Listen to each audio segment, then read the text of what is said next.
হাসপাতাল বন্ধ করে দিয়ে সরকার কি করতে চাচ্ছে জানি না।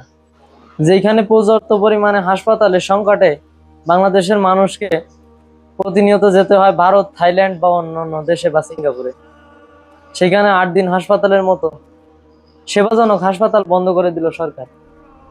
সরকার রাজনৈতিক প্রতিপক্ষকে দমন করার জন্য এই কৌশল সেই হিসাবেই দেখতেছে সবাই। তবে বিষয়টা উড়িয়ে দেওয়া যায় না। রাজনৈতিক প্রতিপক্ষকে দমন করা যদি নাই থাকবে, তাহলে তাদের প্রত্যেকটা শাখা বন্ধ করার উদ্যোগ কেন হাতে নেবেন? যদি লাশ মরার কথাই ধরা হয়, অনেকেই অনেকভাবে বলতেছে, যদি লাশ মরা বা রোগী মরার ব্যাপারটা যদি বলাই হয়, তাহলে প্রতিনিয়ত সরকারি প্রাইভেট হাসপাতাল বিভিন্ন জায়গায় প্রতিনিয়ত ডাক্তারদের ভুল চিকিৎসার কারণে অনেক রোগীদের মৃত্যুবরণ হয়, কিন্তু সরকার সেইখানে কোনো ব্যবস্থা নেয় না। ভুল চিকিৎসার অভাব নেই। বিশেষ করে আমি যেখানে থাকি, এর পাশের জেলা ময়মনসিংহ, সেখানে স্বাস্থ্য ব্যবস্থা এবং চিকিৎসা ব্যবস্থা এতটা নোংরা এবং এতটা সিন্ডিকেট বহল, যেটা বাসার বাইরে। অথচ সরকার সেদিকে দেখভাল করে না। 8 দিন হাসপাতাল, যেইখানে সর্বপ্রথম এই হাসপাতাল উদ্বোধনের সময় 8 দিন হাসপাতালে ব্লাড টেস্ট ফ্রি ছিল।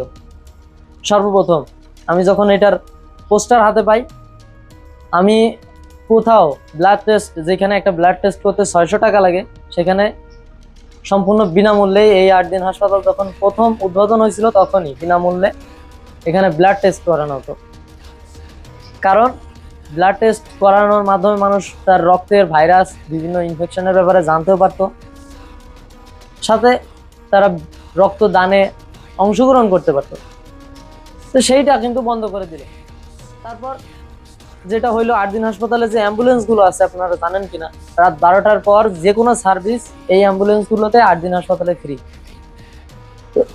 যেইখানে আজকে আমাদের দেশের স্বাস্থ্য ব্যবস্থা এতটা ভঙ্গুর অবস্থায় আছে, অনেক হাসপাতালের ব্যাপারে আপনারা পাবেন, কোন হাসপাতাল কেমন দেখতে পারবেন। বিশেষ করে সরকারি হাসপাতালগুলোর অবস্থা তো যাচ্ছে তাই। সেখানে প্রাইভেট হাসপাতাল হিসাবে 8 দিন হাসপাতাল ছিল মানুষের একটা আস্থার জায়গা, সেটা বন্ধ করে দিল। আপনাদের যদি রাজনৈতিক প্রতিপক্ষকে দমন করারই হয়, হাসপাতাল বন্ধ করে নয়, বরঞ্চ আপনাদের যদি এতটাই সমস্যা হয়ে থাকে, যেটা আপনারা করতেছেন এতে আপনাদের রেপুটেশন খারাপ হচ্ছেই, তাহলে এক কাজ করেন, আপনারা বরঞ্চ হাসপাতালগুলো দখল করে নিজেদের হাতে নেন। অন্তত পক্ষে মানুষ চিকিৎসা বঞ্চিত হবে না। কিন্তু আপনারা এখন যেটা করতেছেন, অর্থাৎ 8 দিন হাসপাতালের প্রতিষ্ঠানগুলো বন্ধ করে দিচ্ছেন, এতে যেটা হবে সেটা হচ্ছে মানুষ চিকিৎসা বঞ্চিত হবে। মানুষকে চিকিৎসা বঞ্চিত করে দিয়ে তো আসলে কোনো লাভ হবে না। আমি এই বিষয় নিয়ে কথা বলতে চাইছিলাম না, ভাবছিলাম এটা রাজনৈতিক ইস্যু, আইনি লড়াই লড়ে হয়তো বা 8 দিন কর্তৃপক্ষ সেটাকে শুধরে নিবে বা ঠিক করে নিতে পারবে।